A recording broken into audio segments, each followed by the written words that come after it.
Purpose of suffering, trials. Lethargy of the Spirit.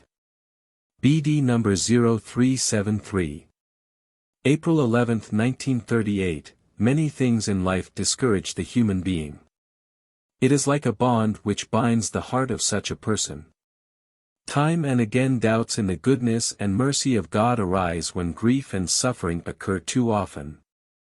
And yet they only give you an inner maturity which otherwise would take much longer to achieve.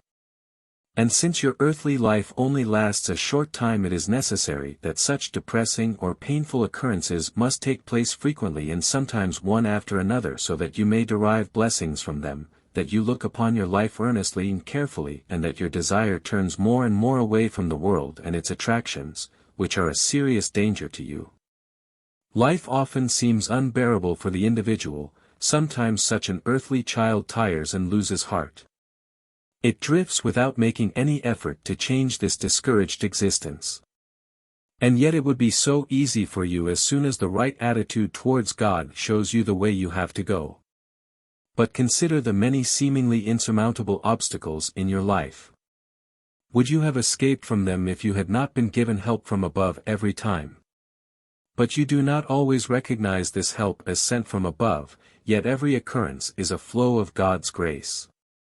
Whether good or bad, it always has the same purpose, to have a refining effect on you, my earthly children. If you can see in every test a means of improvement, then you will also recognize your own shortcomings and failures, and with this recognition comes the quiet will to overcome them. Then every trial has already served its purpose. And therefore you must realize in every difficult situation that they are necessary to achieve a higher degree of maturity. That they are steps on the ladder which leads the soul to perfection, so to speak. A life without struggle would only mean to stay on the same level. However, the battle against oneself is far more difficult to carry out than the battle against enemies who approach the human being from outside. Every awakening from the lethargy of the spirit is a step forward.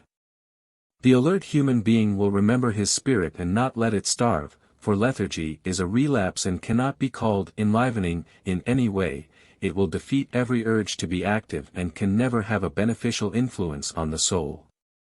Therefore do not be alarmed when life's difficulties seem hard to bear.